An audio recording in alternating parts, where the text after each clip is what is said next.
തിരുനാമത്തിന് നന്ദിയോടെ സ്തോത്രം ചെയ്യുന്നു. ഒരു പ്രഭാതം കൂടെ കാണുവാൻ കർത്താവ് ഞങ്ങളെ സഹായിച്ചല്ലോ. അപ്പച്ച, ഞങ്ങളുടെ കരങ്ങളിൽ ഞങ്ങളെ സൂക്ഷിച്ചല്ലോ. എല്ലാറ്റേക്കാൾ ഉപരിയായിട്ട് അവിടുത്തെ ദിവ്യ സമാധാനം ഞങ്ങൾക്ക് തന്നതിനായിട്ട് സ്തോത്രം.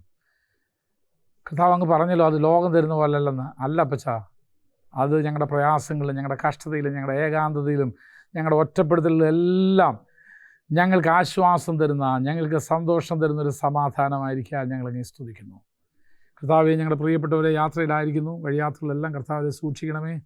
വാഹനത്തെ കാത്തുകൊള്ളുമാറാകണമേ. തക്ക സമയത്ത് അവർ കടന്നു വരുവാൻ തക്കവണ്ണം തിരുമേനി സഹായിക്കണമേ.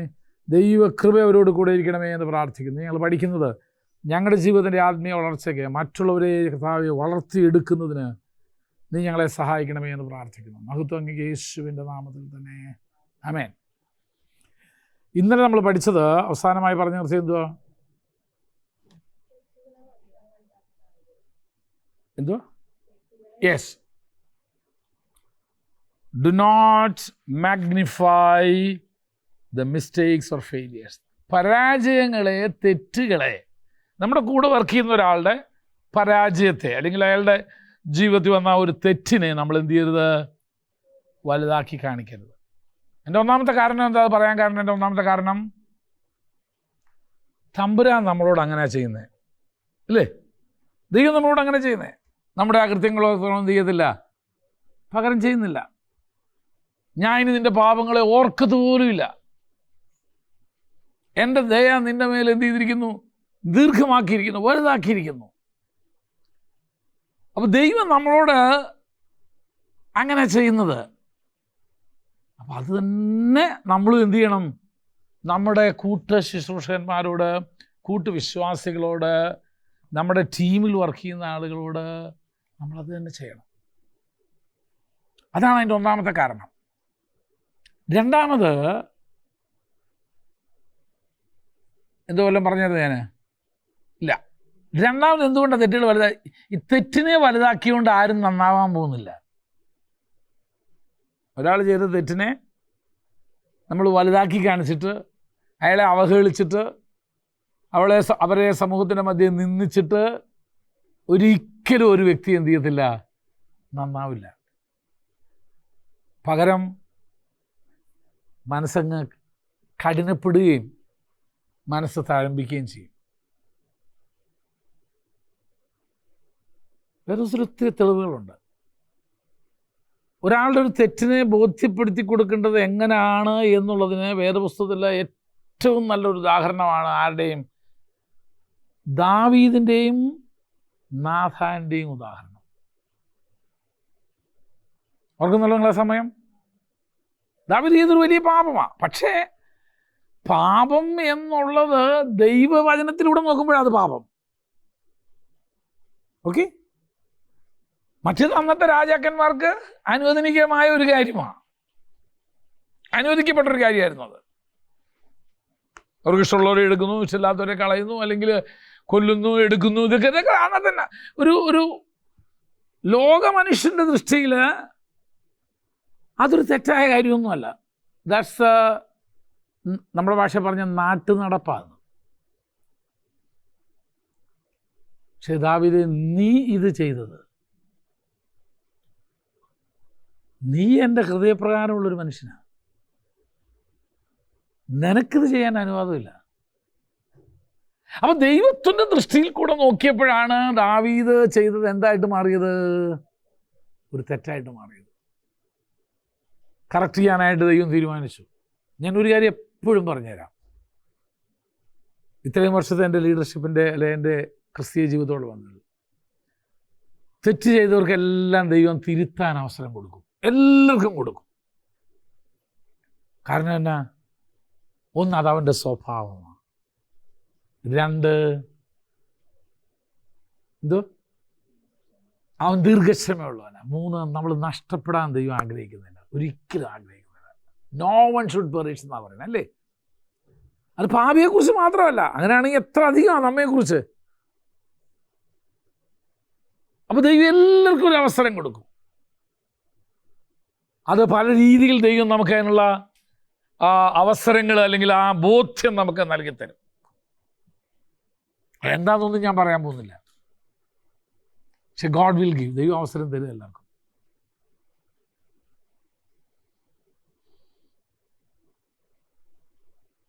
അത് നമ്മളെങ്ങനെ വിനിയോഗിക്കുന്നു എന്നുള്ളതാണ് ഏറ്റവും വലുത്. അപ്പോൾ ദാവീദ് ചെയ്ത്, ഞാൻ പറഞ്ഞല്ലോ, അന്നത്തെ നാട്ടു നടപ്പനുസരിച്ച് ദാവീദ് ചെയ്തതൊന്നും എന്തല്ല, തെറ്റൊന്നുമല്ല, ഒരിക്കലും അല്ല. പക്ഷേ ദാവീദ് അത് ചെയ്തത് തെറ്റായിപ്പോയി. കാര്യം എന്നാ? അവൻ ദൈവത്തിൻ്റെ അഭിഷക്തനായതുകൊണ്ട്. അവൻ ദൈവത്തിൻ്റെ ഹൃദയപ്രകാരമുള്ളൊരു മനുഷ്യനായതുകൊണ്ട് ദൈവത്തിന് സഹിച്ചില്ല. അതുകൊണ്ട് തന്നെ എന്ത് ചെയ്യുന്നു? അവനെ കറക്റ്റ് ചെയ്യാനായിട്ട് ദൈവം ആരെ വിടുന്നു? നാഥാനെ വിടുന്നു. ഇവിടുന്ന് ഞാനൊരു കാര്യം ലീഡർഷിപ്പിൽ ഇരിക്കുന്ന അല്ലെങ്കിൽ ലീഡർഷിപ്പ് ആവാൻ പോകുന്നവരോട്, ലീഡർഷിപ്പിലോട്ട് വരാൻ പോകുന്നവരോട് പറയാം, ഒരു തെറ്റ് തിരുത്താനായിട്ട് നീ ഒരാളെ അയക്കുമ്പം അതിന് പറ്റിയ ആളെ അയക്കാവൂ. ഞാൻ പറഞ്ഞ ആശയം മനസ്സിലായോ? നീ ഒരു കാര്യം തിരുത്താനായിട്ടാണ് ആഗ്രഹിക്കുന്നതെങ്കിൽ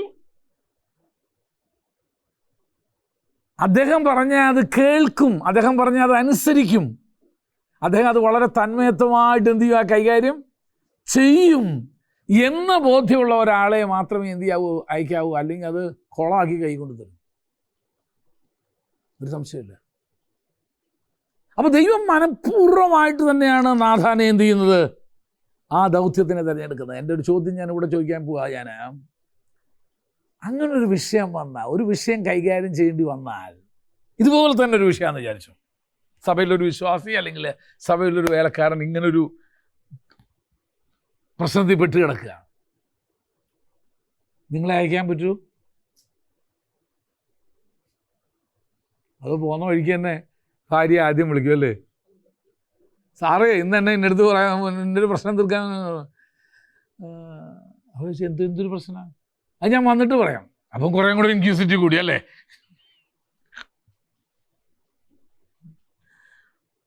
അപ്പം കുറേ ആവേശം കൂടി.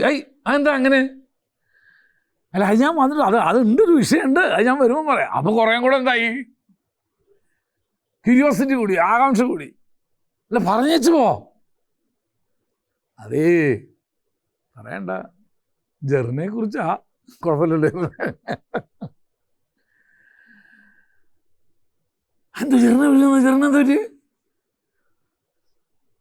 എന്താ പറ്റിയെന്ന് ചോദിച്ചാൽ എന്താ പറ്റണൊക്കെ പറ്റി. ഏതാ ഇതാണ് പിന്നത്തെ പോയോ ഒക്കെ പറ്റി. അപ്പോൾ ആളിനിയും ഓടിച്ച് അവിടെ എത്തണമെങ്കിൽ ഇനി എന്ത് ചെയ്യണ്ട, അരമണിക്കൂറും കൂടെ എത്തണം. ഏതാ വിട്ട ആൾക്ക് എത്തണമെങ്കിൽ. ഫോൺ കഴിഞ്ഞ ഉടനെ അവിടുന്ന് അങ്ങോട്ട് നേരെ വിളിച്ചു, ജെറിനെ ഇതെന്താ ഞാനീ കേൾക്കണേ? ചിലർ ജെറിനെ വിളിക്കുന്നേക്കാൾ മുമ്പ് ഭാര്യയെ വിളിക്കും. ജെറിൻ്റെ ഭാര്യയെ വിളിച്ചിട്ട്, അഞ്ചു അല്ലേ, അഞ്ചുവിനെ വിളിച്ചോ, അഞ്ചു പാസ്റ്റർ ഇപ്പോൾ എങ്ങനെയുണ്ട് വീട്ടിൽ? പാസ്റ്റർ ഇപ്പോൾ എങ്ങനെയാ വീട്ടിൽ? പാസ്റ്റർ കുഴപ്പമൊന്നുമില്ല. നമുക്ക് ഭക്ഷണം കഴിക്കണ്ടല്ലോ നേരം, നേരത്തെ സമയത്തിന് വരുന്നുണ്ടോ? നിന്നോട് എങ്ങനെയുണ്ട് ഇപ്പം? പഴയ പോലെ ആണോ? പോയില്ലേ? അന്ന് നിർഭാഗ്യവശാൽ ആ പാസ്റ്റർക്ക് 10 മിനിറ്റ് നേരം വൈകേണ്ടി വരേണ്ടി വന്നു വീട്ടിൽ. അപ്പോൾ ഇതിന്മേലെ ഇനി കഥയല്ല എന്ത് ചെയ്യുന്നത്, ഇങ്ങനെ പൊതിഞ്ഞ് നമ്മളിങ്ങനെ ഈ ഐസ്, അതായത് ഈ മഞ്ഞ് വീഴുന്ന നാട്ടിൽ സ്നോമാനെ ഉണ്ടാക്കും, മഞ്ഞ് മനുഷ്യനെ ഉണ്ടാക്കും. അങ്ങനെ അറിയോ, കിടക്കാൻ മഞ്ഞെല്ലാം കൂടെ കൊണ്ട് പൊത്തി കൊണ്ട് വില വെച്ച് ഇങ്ങനെ വെച്ച് വീട്ടിൽ ചെല്ലുമ്പോഴത്തേനും ഇങ്ങനെ പൊട്ടാൻ പരുവത്തിൽ ഇങ്ങനെ നിൽക്കുക അവിടെ. അപ്പം അതിൻ്റെ ഇടയ്ക്ക് ഞാൻ വിളിച്ചു, നിങ്ങളെവിടെ മനുഷ്യ? അതുവരെ മനുഷ്യന്നേ വിളിച്ചിട്ടില്ല. മനുഷ്യനല്ലാണ്ടല്ല, അങ്ങനെ അല്ല വിളിക്കാറ്. പക്ഷെ ഇത് കേട്ടതിൻ്റെ വെളിച്ചത്തിൽ എന്തുവാ നിങ്ങളെവിടാന്ന്? ഞാൻ എവിടാന്ന് പറഞ്ഞിട്ടല്ലേ പോന്നേ? നിങ്ങളങ്ങനെ സാധാരണ പറഞ്ഞിടത്തല്ലല്ലോ പോവാറ്. പോയില്ലയോ? പോയി അവിടുന്ന്. ദൈവം മനഃപൂർവ്വമാ നാഥാനെ ദാവീദിൻ്റെ പ്രശ്നം പരിഹരിക്കാനായിട്ട് വിട്ടത്. എൻ്റെ ചോദ്യം, ഇന്നും അതുപോലെ ഒത്തിരി ദാവീദുമാരുണ്ട്. ദൈവത്തിൻ്റെ ഹൃദയപ്രകാരമുള്ള മനുഷ്യർ അറിഞ്ഞോ അറിയാതെയോ എങ്ങനെയൊക്കെയോ ചില തെറ്റിനകത്ത് എന്ത് ചെയ്തു പോയി, അവർ വീണുപോയി. പക്ഷെ അവരെ ഒന്ന് വീണ്ടെടുക്കണമെങ്കിൽ, അവരെ ഒന്ന് യഥാസ്ഥാനപ്പെടുത്തണമെങ്കിൽ, അവരെ ഒന്ന് ക്രമീകരിച്ചെടുക്കണമെങ്കിൽ ദൈവത്തിന് ഇന്നും ചില നാഥാന്മാരെ വേണം.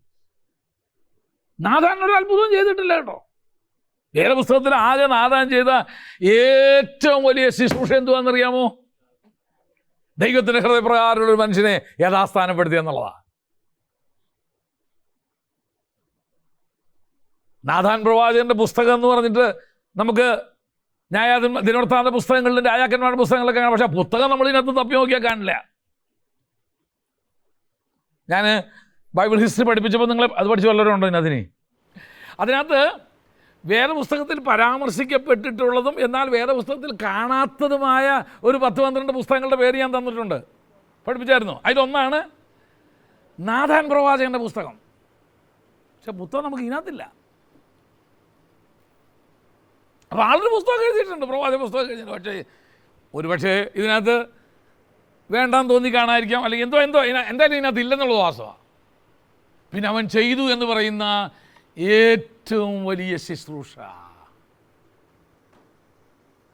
ദൈവത്തിൻ്റെ ഹൃദയപ്രകാരമുള്ളൊരു മനുഷ്യനെ ദൈവകൃപയിലേക്ക് മടക്കി കൊണ്ടുവന്നു എന്നുള്ളതാണ്. ഞാനൊരു കാര്യം പറയട്ടെ, പുതിയ നിയമത്തിലേക്ക് വരുമ്പോൾ നമുക്ക് അങ്ങനൊരു വാക്യം നമുക്ക് കാണാനായിട്ട് കഴിയും. എന്തുവാ?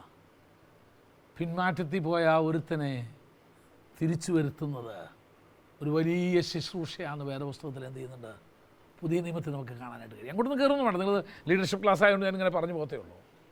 അപ്പോൾ നാഥാൻ ചെയ്ത ഏറ്റവും വലിയ ശുശ്രൂഷ ഏതാണെന്ന് ചോദിച്ചു കഴിഞ്ഞാൽ, ഒരു കുഷ്ഠരോഗിയെ സൗഖ്യമാക്കിയിട്ടില്ല പുള്ളി, ഒരു മരിച്ചവരെ ഉയർപ്പിച്ചിട്ടില്ല, ലോകരാജ്യങ്ങളെക്കുറിച്ചുള്ള പ്രവചനമൊന്നും താൻ എന്ത് ചെയ്തിട്ടില്ല, പറഞ്ഞിട്ടില്ല. പക്ഷെ താൻ ചെയ്തൊരു വലിയ ശുശ്രൂഷ ദൈവത്തിൻ്റെ ഹൃദയപ്രകാരമുള്ളൊരു മനുഷ്യനെ ദൈവകൃപയിലേക്ക് മടക്കിക്കൊണ്ടുവരാൻ കഴിയും. ഞാനൊരു കാര്യം നിങ്ങളോട് പറയാം, നിന്നെക്കൊണ്ട് ഒത്തിരി വലിയ ശുശ്രൂഷയൊന്നും ഒരു പക്ഷേ ചെയ്യാൻ പറ്റിയില്ലെങ്കിലും ദൈവം ആഗ്രഹിച്ച ആ ഒരു ശുശ്രൂഷ നിനക്ക് ചെയ്യാമോ, നിൻ്റെ പേര് എന്നേക്കും നിലനിൽക്കും. അത് മതി. ഞാൻ തമ്പുരാനോട് അത്രേ ചോദിക്കാറുള്ളൂ. കർത്താവേ, വലിയതൊന്നും ചെയ്യണമെന്ന് വലിയ ആഗ്രഹമൊന്നുമില്ല, പക്ഷെ അങ്ങ് ആഗ്രഹിച്ചത് ഒരു ദാവീദിനെ കൂടെ ദൈവകൃപയിലേക്ക് കൊണ്ടുവരാൻ കഴിഞ്ഞാൽ, സാഹചര്യങ്ങളുടെ സമ്മർദ്ദം കൊണ്ടോ ജീവിതത്തിൻ്റെ മുന്നോട്ടുള്ള ഗമനത്തിലോ എവിടെയെങ്കിലും ഒന്ന് വീണുപോയ ഒരുത്തിനെ യഥാസ്ഥാനപ്പെടുത്താൻ കഴിഞ്ഞാൽ, കർത്താവേ, അതാ ദാറ്റ്സ് ഓൾ ഐ വാണ്ട്. എനിക്ക് അത്രയും ആവശ്യം, എനിക്ക് അത്രയും ആഗ്രഹിക്കുന്നുള്ളൂ. അപ്പോഴങ്ങനൊരു വിഷയം വന്നപ്പോൾ, ഞാൻ ലീഡർഷിപ്പ് പഠിപ്പിക്കുന്ന കൂട്ടത്തിൽ ഞാൻ പറയുകയാണ്, അങ്ങനൊരു വിഷയം വന്നപ്പോൾ നിങ്ങൾ വിചാരിക്കുക യോഹന്നാൻ സ്നാപകൻ്റെ ആത്മാവുള്ള ഒരുത്തിനെ പറഞ്ഞു വിട്ടേന്ന് വിചാരിക്കുക. ഒരു പാപം കൂടെ ജയിക്കാൻ എന്ത് ചെയ്തേനെ, അത് കാരണമായേനെ.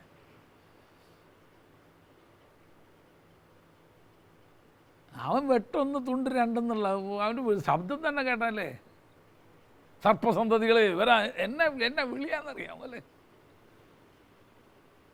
ഇതിപ്പം തന്നെ നിന്നെ കോടാലി വെച്ചിരിക്കുക നിൻ്റെ ചുവട്ടിൽ നോക്കിക്കോ എപ്പോഴാ. പക്ഷേ ഇറ്റ് വാസ് ഡിഫറൻസ്.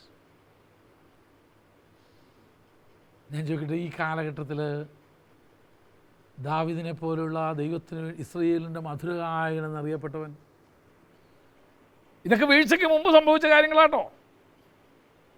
ഗോലിയാത്തിനെ തകർത്തവൻ, 10,000 കൊന്നവൻ,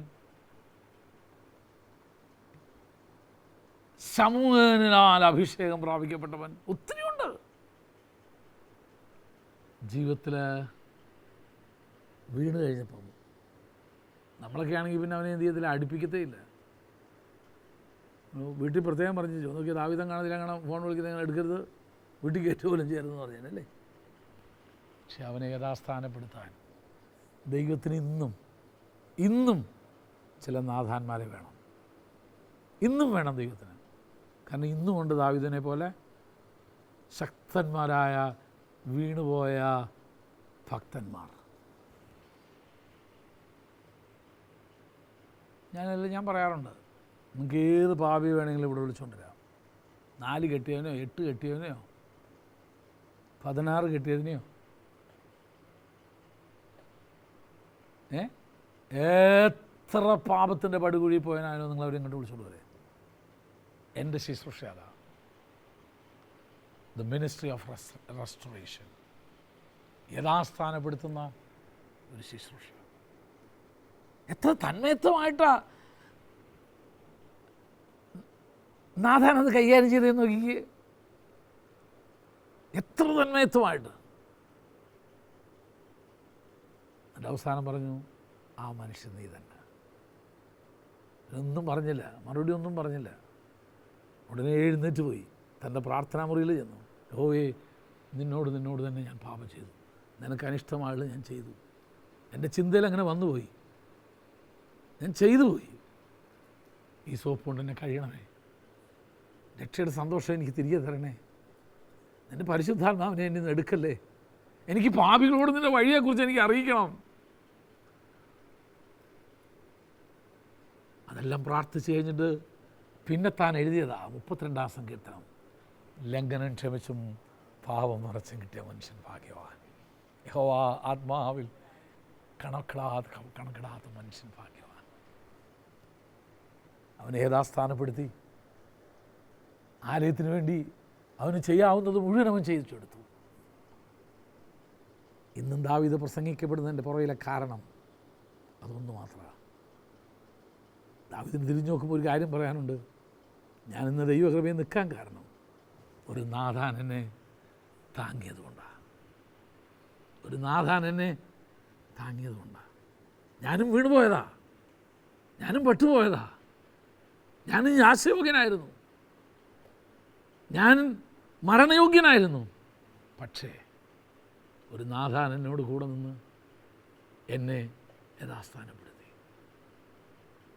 നേതൃത്വത്തിരിക്കുന്നവർ എപ്പോഴും ശ്രദ്ധിച്ചോളൊരു കാര്യം, നെവർ എവർ, ഒരിക്കലും ഒരു കൂട്ടു ശുശ്രൂഷകൻ്റെ പരാജയത്തെ, തോൽവിയെ.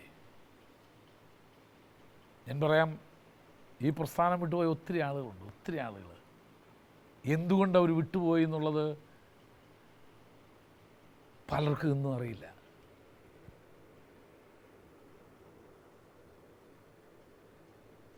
പലർക്കും അറിയില്ല.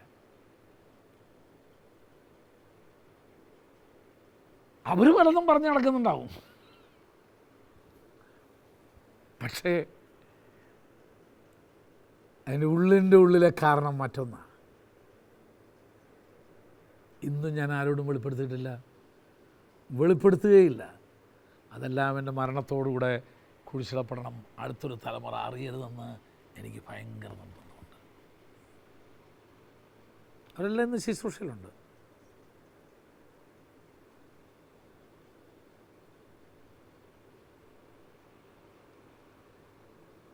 അപ്പോൾ ഒരിക്കലും ആരായിട്ട് പ്രവർത്തിക്കരുത്. ഒരു തെറ്റ് തിരുത്തുമ്പോൾ ഒരു യോഹന്നാൻ സ്നാപകനാവരുത്.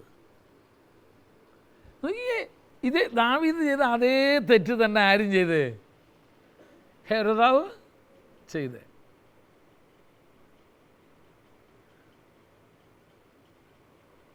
പക്ഷേ യോഹന്നാൻ അത് കൈകാര്യം ചെയ്ത രീതി ആ രാജാവിനെ കൊണ്ട് ഒരു വാദകം കൂടെ ചെയ്യിക്കാൻ, കൊലപാതകനോട് ആക്കാൻ കാരണമാക്കിയത്. അപ്പോൾ നിങ്ങളത് വളരെ ശ്രദ്ധിക്കണം. എസ്പെഷ്യലി നേതൃത്വത്തിലിരിക്കുന്നവർ വളരെ ശ്രദ്ധിക്കണം. ചിലതൊക്കെ ഹൃദയത്തെ സംഗ്രഹിച്ചാൽ മതി, പുറത്ത് പറയണ്ട. അത് ഭാര്യയോടായാലും. നിങ്ങളുടെ വിവാഹ ജീവിതത്തിൽ ഞാൻ പറഞ്ഞിട്ടുണ്ട്, ആരംഭം തന്നെ പറയണ്ട, നിന്നെ അറിയിക്കേണ്ടതാണെങ്കിൽ ഞാൻ നിന്നെ അറിയിക്കും. എന്തുവാന്ന് എന്നോട് എന്ത് ചെയ്യരുത് ചോദിക്കരുത്. അതുകൊണ്ട് മറച്ചു വയ്ക്കുന്നു എന്നല്ല പറയുന്നത്. ഭാര്യയോടാണെങ്കിലും നമുക്ക് വിശ്വാസികളുടെ എല്ലാ കാര്യവും നമുക്ക് തുറന്നു പറയാനായിട്ട് പറ്റില്ല. അതിൻ്റെ കാരണം എന്താണെന്നറിയാമോ?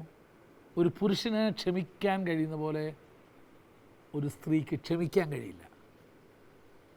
ഒരു പുരുഷൻ വിട്ടുകളയുന്ന പോലെ ഒരു സ്ത്രീ എന്ത് ചെയ്യത്തില്ല, വിട്ടുകളയില്ല. വളരെ കൃത്യമായ ഡേറ്റും സന്ദർഭവും ഒക്കെ അവരുടെ മനസ്സിൽ എപ്പോഴും മരണം വരെ ഉണ്ടായിരിക്കും. നിനക്ക് ഓർമ്മ പോലും കാണില്ല, പക്ഷെ ഒരു സ്ത്രീയുടെ മനസ്സിലത് മരണം വരെ ഉണ്ടാവും. അതുകൊണ്ടാണ് 45-ാം സങ്കീർത്തനത്തിൽ ഒരു കാര്യം പറയണമെന്ന് പറയുന്നു, നിൻ്റെ സ്വജനത്തെയും പിതൃഭവനത്തെയും നീ എന്ത് ചെയ്യേ, മറക്ക് എന്ന് പറയാൻ കാരണം. പോട്ടെ, കല്യാണമല്ലല്ലോ, അതുകൊണ്ട് ഞാൻ മടങ്ങി വരിക. ലീഡർഷിപ്പാണ്.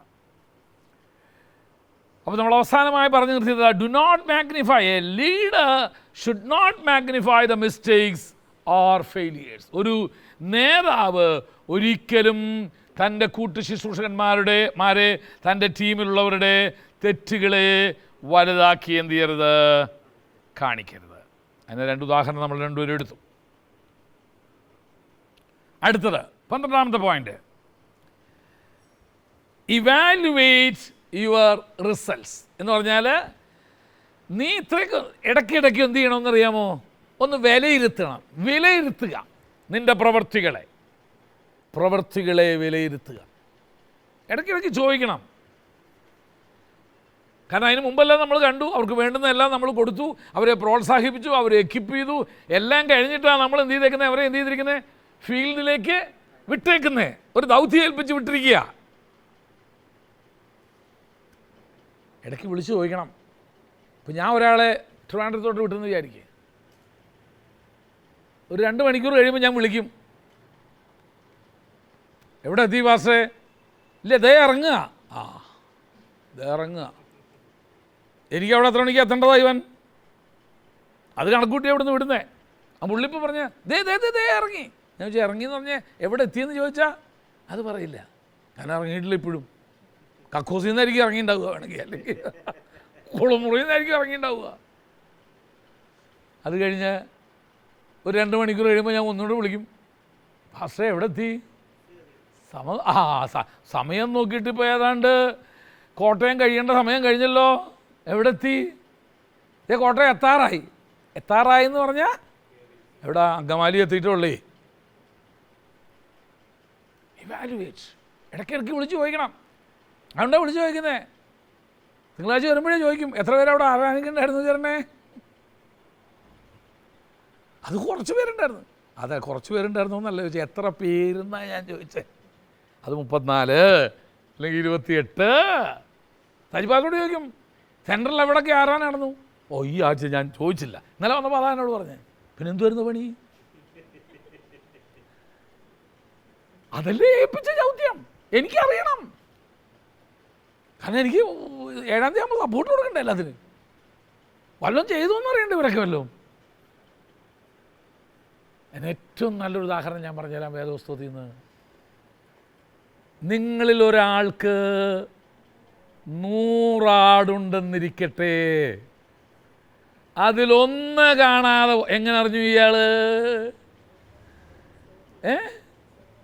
എണ്ണിയാ കയറ്റുന്ന കോലും കൊണ്ട് വെച്ചാൽ കോലിൻ്റെ അടി കൂടെ കയറി പോകുന്നത്. 1, 2, തോമസ് സൗരം വന്നിട്ടുണ്ട്, അന്തോണി സൗരം വന്നിട്ടുണ്ട്, ലീലാമ സൗകര്യം വന്നിട്ടുണ്ട്. എത്ര ഉണ്ടെന്ന് നമുക്ക് തന്നെ അറിയില്ലല്ലോ.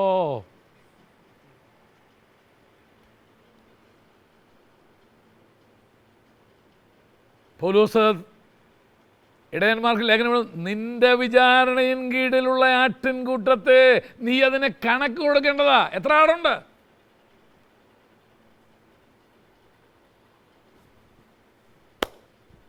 ഇവാലുവേറ്റ്, ഇടയ്ക്കിടയ്ക്ക് ഒന്ന് വിലയിരുത്തണം. എവിടായി എന്ന് എന്ത് ചെയ്യണം? വിലയിരുത്തണം. നിന്റെ വിശ്വാസികൾ എവിടായി എന്ന് നിനക്ക് വിലയിരുത്താൻ കഴിഞ്ഞില്ലെങ്കിൽ നിന്റെ അധ്വാനം മുഴുവൻ എന്തുവാണെന്നറിയാമോ? വെറുതെയാ. നിനക്ക് വിലയിരുത്താൻ കഴിയുന്നില്ലെങ്കിൽ ദൈവം നിന്നെ ഏൽപ്പിച്ച ശുശ്രൂഷ, ദൈവം നിനക്ക് നൽകിത്തന്ന പ്രവൃത്തികൾ, നിന്റെ തമ്പുരാൻ ഇറങ്ങിയൊന്നൊന്നും ചോദിക്കത്തില്ല. ആരും വന്നിട്ട് ഞായറാഴ്ച എത്ര പേര് ആരാധിക്കുമെന്നൊന്നും ആരും ചോദിക്കില്ല. ദൈവം തമ്പുരാൻ ചോദിക്കുന്നില്ല. അതിനാണ് നിൻ്റെ മേൽ വേറെ അധികാരിയെ എന്ത് ചെയ്തിരിക്കുന്നത്, ഇവിടെ ആക്കി വച്ചിരിക്കുന്നത്. അപ്പോൾ ഒരു നേതാവ് അടുത്ത് ചെയ്യേണ്ട ഒരു കാര്യം എന്നാണെന്നറിയാമോ? Evaluate the results. നീ എന്തിനു വേണ്ടി ഇറങ്ങി തിരിച്ചോ, എന്തിനാണോ ഇത്രയും ആളുകളെയൊക്കെ പരിശീലിപ്പിച്ച് എടുത്തു കഴിഞ്ഞാൽ അവരെ എന്ത് ചെയ്യണമെന്നറിയാമോ? അവരുടെ ഒരു വിലയിരുത്തൽ നടത്തണം. 4 മണിക്ക് ഇറങ്ങാൻ പറഞ്ഞാൽ 6 എന്ത് ചെയ്തിട്ടില്ല, വീട്ടിൽ നിന്ന് ഇറങ്ങിയില്ല. അടുത്ത പ്രാവശ്യം വിടണപ്പോൾ അവനെയും വിടത്തില്ല, ഉറപ്പാ. അപ്പോൾ ചോദിച്ചു, സാർ എന്നെ ഇപ്പോൾ എന്നെ അതുപോലൊന്നും കാര്യങ്ങളൊന്നും ഏൽപ്പിക്കാത്ത. ഒരിക്കൽ ഏൽപ്പിച്ചപ്പോൾ വിവരം മനസ്സിലായി. നിന്നെ ഉറക്കത്തിൽ നിന്ന് വരെ ഞാൻ വിളിച്ചുണർത്തിയിട്ട് വേണം ചെയ്യാനായിട്ട്. നീ വിലയിരുത്തൽ നടത്തണം. ഒരു ലീഡറിൻ്റെ ചുമതലയാണ്.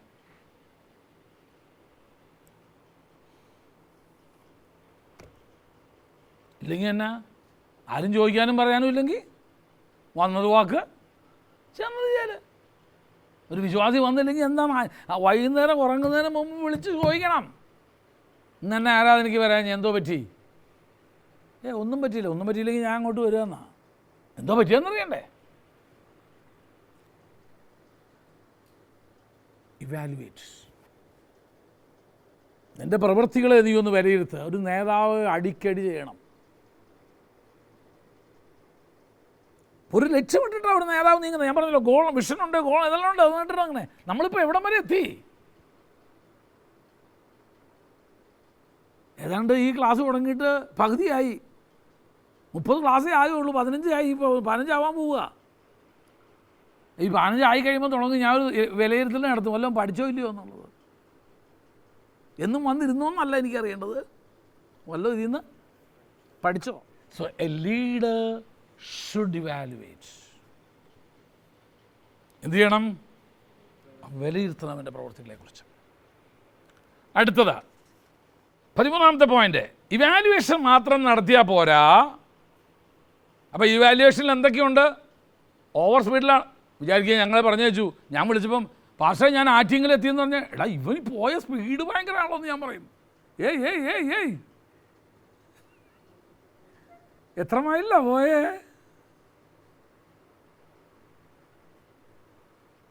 നീ അവിടെ വരെ എത്താറായില്ലല്ലോ ഇപ്പം.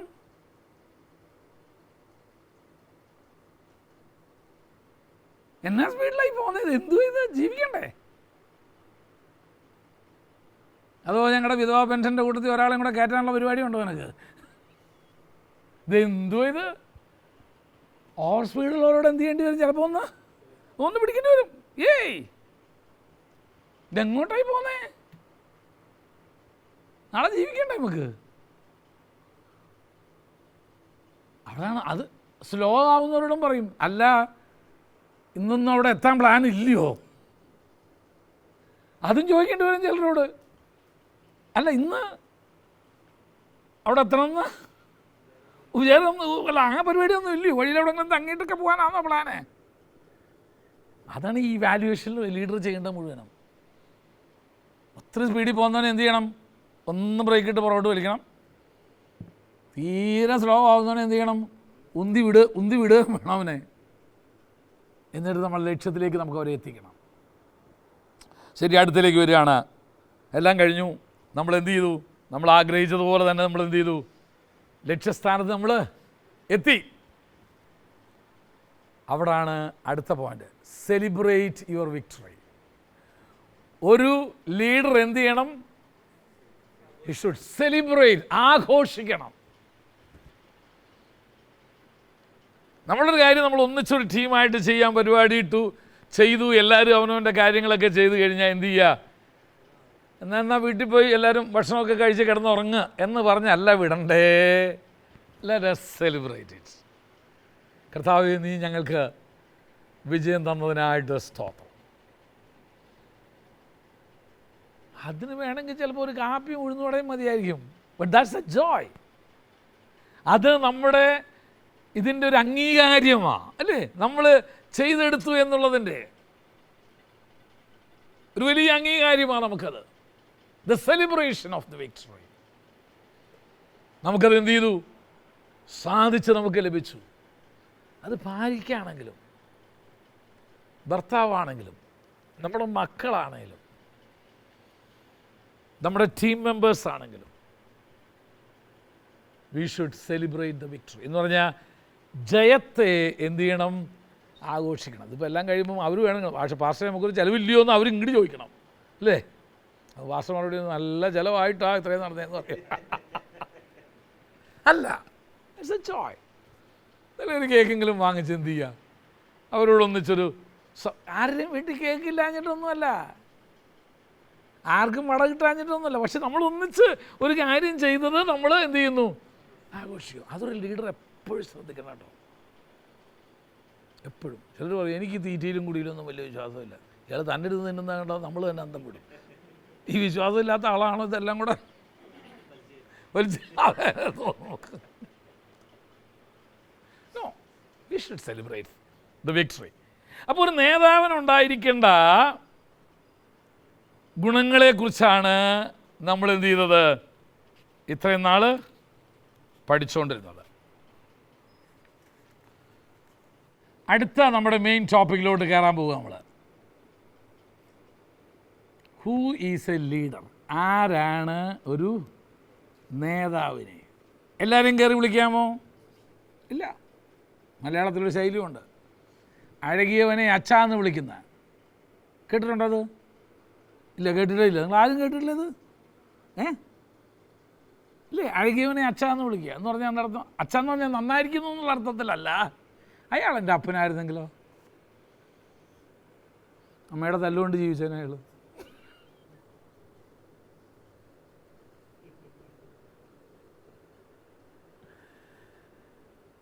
Who is A leader? ആരാ ഒരു ലീഡർ? ആരെയാ നമ്മളൊരു ലീഡറിന് വിളിക്കാൻ? ആരെയാ ഒരു പാസ്റ്ററിന് വിളിക്കണ്ടേ? അതിപ്പോൾ അങ്ങോട്ട് ആദ്യം നോക്കാം. ആരാ ഒരു പാസ്റ്റർ? പാസ്റ്റർ എന്ന് പറഞ്ഞാൽ മനസ്സിലാവും. ആരാ ഒരു ഇടയൻ? ഞാൻ നിങ്ങൾ അല്ല, ആടുള്ളവൻ. ആദ്യം അത് പറ, അല്ലേ? ആടുള്ളവനാ, മക്കളുള്ളവനാ അപ്പൻ, അല്ലേ? ഇല്ലയോ?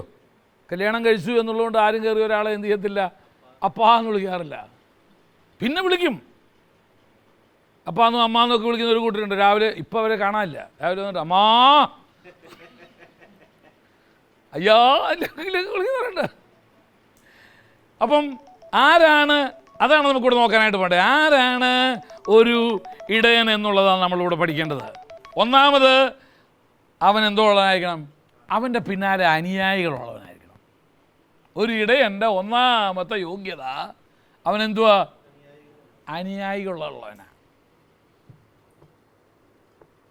ആരും ആയിക്കോട്ടെ.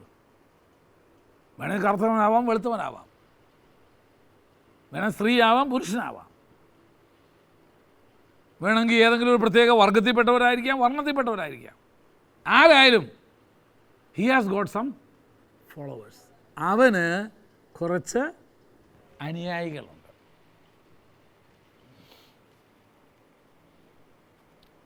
നമുക്കുണ്ടോ? ശ്രദ്ധിച്ച്, കർത്താവ് തന്നെ പറഞ്ഞ ഒരു വാക്ക് നിങ്ങൾ ബി ഫോളോ മീ, എന്നെ അനുഗമിക്കുക.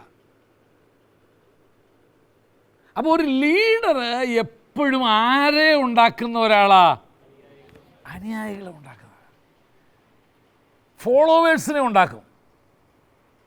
അതിന് ഏതെല്ലാം മാധ്യമങ്ങൾ നിനക്ക് ഉപയോഗിക്കാമെന്നുള്ളത് വേറൊരു കാര്യമാണ്. പക്ഷെ നമുക്കറിയേണ്ടത്, നിനക്ക് ഫോളോവേഴ്സ് ഉണ്ടോ? നിന്നെ അനുഗമിക്കുന്ന അനുഗാമികളുണ്ടോ? പൗലോസ് പറയുന്നു, ബി ഈ ഫോളോവേഴ്സ് ഓഫ് മീ, നിങ്ങൾ എൻ്റെ അനുഗാമികളാകുകയും. അപ്പം ഒരു ലീഡറിൻ്റെ ആദ്യത്തെ, അല്ലെങ്കിൽ ഒരു ലീഡർ ആരാണ് എന്നുള്ളതിൻ്റെ, മറ്റേത് ഒരാൾ ലീഡർ ആവാൻ വേണ്ട ഗുണങ്ങളാണ് പറഞ്ഞത്. ഏതാ? നേരത്തെ കുറേ എണ്ണം നമ്മൾ പറഞ്ഞില്ലേ, അതൊക്കെ ഒരു ലീഡറിനാവാൻ വേണ്ട ഗുണങ്ങളാണ്. ഇവിടെ ഒരു ലീഡറിൻ്റെ ഒരു ഗുണമെന്ന് പറഞ്ഞാൽ അവന് അനുയായികൾ ഉണ്ടായിരിക്കണം. എങ്ങനെങ്കിലും വല്ല കുറേ അനുയായികളെ കിട്ടിയിട്ട് വല്ല കാര്യമുണ്ടോ? ഇല്ല. നിന്റെ ദർശനത്തോട് ഒത്തുചേരുന്ന, നിന്റെ കാഴ്ചപ്പാടോട് യോജിക്കുന്ന അനുയായികളായിരിക്കണം നിനക്കുണ്ടായിരിക്കേണ്ടത്. പലയിടത്തും അതില്ല. അവർക്ക് ഒത്തിരി ഫോളോവേഴ്സുണ്ട്, പക്ഷേ നേതാവിൻ്റെ ദർശനവുമായിട്ട് അവർക്ക് യാതൊരു ബന്ധവുമില്ല. കർത്താവ് പറയുന്നു, ഒരു രാജ്യം തന്നിൽ തന്നെ എന്ത് ചെയ്തിരിക്കുക, ചിന്തിച്ചിരിക്കുക. There is no unity. അവിടെ എന്തില്ല, ഒരു നേതാവിൻ്റെ ദർശനവുമായിട്ട് ഒരു വിധത്തിലും എന്ത് ചെയ്യത്തില്ല, പൊരുത്തപ്പെടുന്നില്ല. എൻ്റെ നേതാവ് എന്ത് പറയുന്നു അത് ഇന്ന് നാളെ എല്ലാവരും പച്ച ഇട്ടേച്ച് വരാൻ പറഞ്ഞാൽ യെസ്,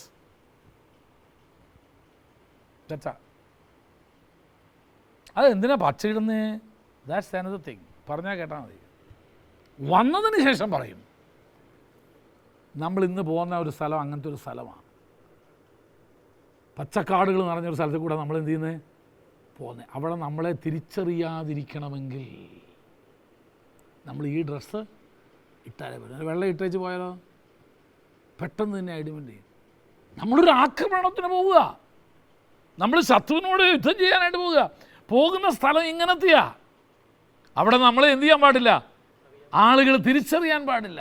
നിങ്ങൾ ശ്രദ്ധിച്ചിട്ടുണ്ടോ ഈ മിലിറ്ററികളോടൊക്കെ വസ്ത്രത്തിൻ്റെ ഒരു ഷേപ്പ് കണ്ടിട്ടുണ്ടോ? അത് ഭംഗിക്കല്ല.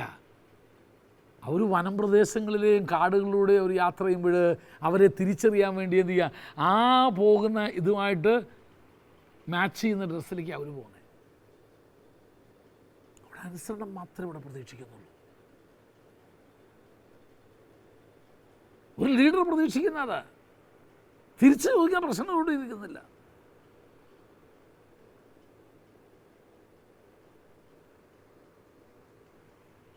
അപ്പം അവൻ്റെ അനുയായികൾ സമ്പൂർണമായിട്ടും തൻ്റെ നേതൃത്വത്തെ ചോദ്യം ചെയ്യാതെ, may be doesn't make any sense. ചിലപ്പോൾ ചില കാര്യങ്ങളൊക്കെ ഇയാൾ പറയുന്നത് നമുക്ക് ബുദ്ധിക്ക് നിരക്കത്തില്ലായിരിക്കും, പക്ഷേ ജസ്റ്റ് ഒബേ ഇറ്റ്. ഞാൻ വേദോസിൽ നല്ലൊരു ഉദാഹരണം കൊണ്ടുവരാം. വാക്കും ഭാഷണവും കൂടാതെ കുറേ ആളെ സൈന്യത്തിലേക്ക് തിരഞ്ഞെടുക്കുക. ആരാ? ഗിദെയോൻ. 30,000 പേര് തൻ്റെ കൂടെ ഉണ്ടായിരുന്നു യുദ്ധത്തിന് പോകാൻ പറഞ്ഞപ്പം. ആ ഭാഗം നിങ്ങൾ വായിച്ചു നോക്കി. 30,000 പേരുണ്ടായിരുന്നു. ആദ്യത്തെ ഡിക്ലറേഷൻ എന്താണ്? ഭയവും ഭീരുത്വമുള്ളവരൊക്കെ ഗിലെയാദ് പർവ്വതം വെട്ടിപ്പൊക്കോളാൻ പറഞ്ഞു. എൻ്റെ ഓർമ്മ ശരിയാണെങ്കിൽ 27,000 എണ്ണം എന്ത് ചെയ്തു, പോയി. ബാക്കി ഇനി 3,000. കർത്താവ് പറഞ്ഞു ഇതും കൂടുതലാണെന്ന് പറഞ്ഞു. ഞാനിനി വേണ്ടവരെ തിരഞ്ഞെടുക്കാം, ഞാനവരെ വെള്ളത്തിങ്കിലേക്ക് നടത്താൻ പോവുക. 3,000 എണ്ണം ഗിദെയോൻ്റെ കൂടെ വെള്ളത്തിനെടുത്തുകൊണ്ട് കയറുക. ഗിദെയോൻ വെള്ളത്തിലോട്ട് ഇറങ്ങുന്നു, അല്ലെങ്കിൽ കരയിൽ നിൽക്കുന്നു. ദൈവം ഗിദെയോൻ്റെ ഹൃദയത്തിൽ പ്രശ്നം, ഓക്കെ, നായ വെള്ളം കുടിക്കുന്ന പോലെ കുടിക്കാൻ പറഞ്ഞു. എങ്ങനെ നായ വെള്ളം കുടിക്കുന്നത് എന്ന് പറഞ്ഞാൽ അതിൻ്റെ നാവ് ഒരു കുമ്പിള് പോലെ ആക്കിയിട്ട് അതിനകത്ത് കോരിയാ കുടിക്കുക നായ. അതാണ് ചുമ്മാ കുടിക്കുകയല്ലേ എന്നെ. ഇത് നാവ് നിങ്ങൾ ശ്രദ്ധിച്ചോ ഇനി വേണമെങ്കിൽ, അതിൻ്റെ നാവ് വെള്ളത്തിലേക്ക് വരുമ്പോൾ ഒരു കുമ്പിള് പോലെ, ഒരു സ്പൂണ് പോലെ ആ നാവ് ആയിത്തീരും, എന്നിട്ടത് കുടിക്കുക ചെയ്യുക. അങ്ങനെ കുടിക്കുന്നവരെ വേർതിരിക്കാൻ പറഞ്ഞു. ഗിദെയോൻ പറഞ്ഞില്ല എല്ലാവരും ഇങ്ങനെ കുടിക്കണം എന്നൊന്നും പറഞ്ഞില്ല. എല്ലാവരും നോക്കി. ഗിദെയോൻ ഇങ്ങനെ കുടിക്കുന്ന കണ്ടപ്പം അതുപോലെ കുടിച്ചത് 300 എണ്ണേ ഉള്ളൂ.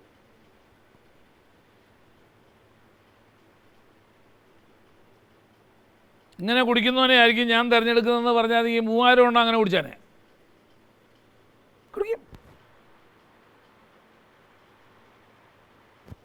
ഗിദെയോൻ പറഞ്ഞില്ല, എൻ്റെ ലീഡർഷിപ്പ്, ഞാൻ ചെയ്യുന്നത് അനുകരിക്കാൻ മനസ്സുള്ള ആരുണ്ടെന്ന് എനിക്കിപ്പോൾ അറിയാം.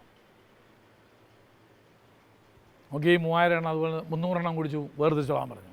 ഇവരെ നിനക്ക് ആവശ്യമെന്ന് പറഞ്ഞു. ലീഡർഷിപ്പ് എന്ത് ചെയ്യുന്നു എന്ന് നോക്കി അത് സസൂക്ഷ്മം വീക്ഷിച്ചിട്ട് അത് അനുകരിക്കണം. എനിക്ക് അതുപോലെ ആയിത്തീരണം. I want to be my leader. I want to be the next leader അല്ല കേട്ടോ. ഇവൻ ചത്ത അടുത്ത കസേര എനിക്ക്, അവൻ്റെ കസേര എനിക്ക് അതല്ല ഉദ്ദേശിക്കുന്നത്. എനിക്കെൻ്റെ യജമാനനെ പോലെ ആകണം. കർത്താവിനെ കുറിച്ച് ഇങ്ങനെ പറഞ്ഞ ഗുരുവിനെ പോലെ ആകുന്നത് ശിഷ്യന് മതി. ഞാനൊരു കാര്യം കൂടെ പറയാം. എൻ്റെ ഗെത്സമന തോട്ടത്തിൽ വെച്ച് യേശു ആരാണെന്ന് ചുമ്മനം കൊണ്ട് ഒറ്റിക്കൊടുക്കേണ്ടി വന്നു. എല്ലാവരും ഒരുപോലെ ആയിരുന്നു. എനിക്കൊക്കെ ആദ്യം അമേരിക്കയിൽ പോയി സായിമാരെ കണ്ടാൽ തിരിച്ചറിയാൻ പറ്റും. അല്ല, ഞാൻ നോക്കിയിട്ട് എല്ലാം ഒരേപോലെ ഇരിക്കുക, എല്ലാത്തിൻ്റെയും മുഖം ഒന്നുപോലെ, എല്ലാം എനിക്ക് ഭയങ്കര ബുദ്ധിമുട്ടായിരുന്നു. പിന്നെ വളരെ അടുത്ത് ഇടപെട്ടിട്ടാണ്, പിന്നെ ചിലരെ കണ്ടാൽ പെട്ടെന്ന് തിരിച്ചറിയാം, അത് വേറെ കാര്യം. അല്ലാത്തവരൊക്കെ കണ്ട ഏതാണ്ട് ഒരേ രൂപം തോന്നിയത്. അപ്പോൾ ഈ അറസ്റ്റ് ചെയ്യാൻ വരുമ്പോൾ ഇവൻ ആരാന്നറിയണ്ട, വസ്ത്രധാരണ രീതി ഒന്നുപോലെ, എല്ലാം ഗലീലക്കാർ സംസാരിക്കുന്ന പോലെ എന്ത് ചെയ്യുന്നു അല്ലേ, ഭാഷ അതുപോലെ ആയിരുന്നു. പത്രോസിൻ്റെ പാട്ട് അതുകൊണ്ടല്ലേ പിടിച്ചേ, നീ ഗലീലക്കാരനെ പോലെ സംസാരിക്കുന്നല്ലോ, എല്ലാം ഒന്നുപോലെ. അപ്പം പിന്നെ ഏക മാർഗ്ഗം ഇവനെ തിരിച്ചറിയാൻ എന്തേ ഉള്ളൂ, ഇവൻ്റെ കൂട്ടത്തിലുള്ള ഒരുത്തൻ പറഞ്ഞു, ഞാൻ ആരെ ചുംബിച്ചു കൊടുക്കുന്നുവോ അവനാണ്. കർത്താവ് ചോദിച്ചല്ലോ, നിങ്ങൾ ആരെ പിടിക്കാനാണ് വന്നതെന്ന് ചോദിച്ചു. കണ്ടാൽ എല്ലാം ഒന്നുപോലെ ഇരിക്കുക, ഒരേ അച്ചിയിൽ നിന്ന് ഇറങ്ങി വന്ന പോലെ അല്ലേ, സെയിം മോൾഡിൽ നിന്ന് ഇറങ്ങി വന്നേക്കുന്നേ. ഞാൻ പൂർണ്ണമായിട്ട് വിശ്വസിക്കുക, ഏതാണ്ടൊക്കെ എല്ലാവരും ഒരേ ഏജ് ഗ്രൂപ്പും ആയിരിക്കും. അല്ലാണ്ട് യേശു അവരെയൊക്കെ മൂത്തൊന്നാണെന്ന് എനിക്ക് തോന്നുന്നില്ല. എല്ലാം ഒരേ ഒരേ ഏജ് ഗ്രൂപ്പും ആയിരിക്കും ഇവരെല്ലാം. കണ്ടാൽ പോലും തിരിച്ചറിയത്തില്ല, വേഷം, ഭാഷ എല്ലാം ഒന്നുപോലെ. ഇവിടുന്ന് പഠിക്കാനുള്ളൊരു വലിയ കാലം. പൗലോസ് പറഞ്ഞൊരു വാക്ക്, ഞങ്ങൾ നടന്ന അതേ കാൽച്ചുവടുകളിലല്ലയോ തിമോത്തിയോസും തീത്തോസും നടന്നത്. നിങ്ങൾ എൻ്റെ അനുകാരിയാവുകയും, ബി മൈ ഇമിറ്റേറ്റർ. നമ്മളെന്തോ പറയുന്നത്, നിങ്ങളാരും എന്നെ നോക്കരുത്, വിശ്വാസത്തിൻ്റെ നായകനും പൂർത്തി വരുന്ന ആ യേശുവിന്. എന്നാൽ പിന്നെ മുമ്പൊരു മതി ഞങ്ങൾക്ക് പാസ്റ്ററായിട്ട്, പിന്നെ എന്തിനാ നീ ഞങ്ങളുടെ ദശാംശം എടുക്കുന്നത്, പിന്നെ എന്തിനാ നീ ഞങ്ങളുടെ സ്വതരാഴ്ച എടുക്കുന്നത്, എന്തിനാ? കർത്താവണെങ്കിലും സ്വതരാഴ്ച എടുത്തോ, പറയാൻ കഴിയണം. ഞാൻ ക്രിസ്തുവിൻ്റെ അനുകാരിയായിരിക്കുന്ന പോലെ നിങ്ങൾ എൻ്റെ അനുകാരികളാകുക. അതുപോലെയായിരുന്നു അവർ ജീവിച്ചത്. ഞാൻ അങ്ങനെ പറയുന്ന പാസ്റ്റർമാരെ വളരെ അപൂർവമായിട്ട് കണ്ടിട്ടുള്ളൂ. എല്ലാവരും പറയുന്നത് ഏതാ, നിങ്ങളാരും എന്നെ നോക്കണ്ട, നിങ്ങൾ കർത്താവിന്, ഞാൻ കുറവും ബലഹീനതയൊക്കെ ഉള്ളവനാ. ചിലരുടെ ജീവിതം നോക്കിയാൽ വിശ്വാസിയേക്കാൾ ബലഹീനത പാസ്റ്റർക്കാന്ന് തോന്നുന്നു. ചില സഭകളിൽ പാസ്റ്റർക്കുള്ളതിനേക്കാളും കുറേ കൂടെ മോറൽ എത്തിക്സ് ആർക്കുണ്ട്? വിശ്വാസിക്കുണ്ട്.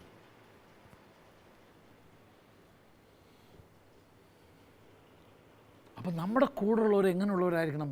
നമ്മുടെ ദർശനത്തോട്, നമ്മുടെ കാഴ്ചപ്പാടോട് പൊരുത്തപ്പെടുന്നവരായിരിക്കണം. അവരാണ് ഉണ്ടായിരിക്കേണ്ടത്. ആരാ? നിൻ്റെ ഫോളോവേഴ്സ് ആരായിരിക്കണം? ആ ടൈപ്പുള്ളവരായിരിക്കണം.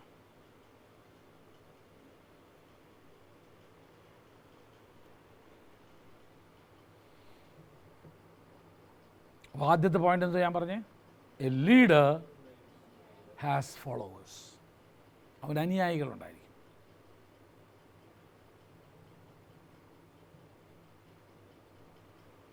രണ്ട്, a leader should set his life as an example to the followers. എന്ന് പറഞ്ഞാൽ തൻ്റെ അനുയായികൾക്ക് പിൻപറ്റുവാൻ യോഗ്യമായ ഒരു ജീവിതമുള്ളവനായിരിക്കണം ആര്?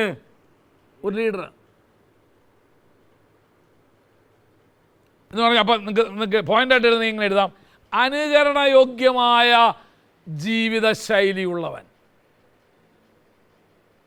അനുകരണയോഗ്യമായ ജീവിത ശൈലിയുള്ളവൻ.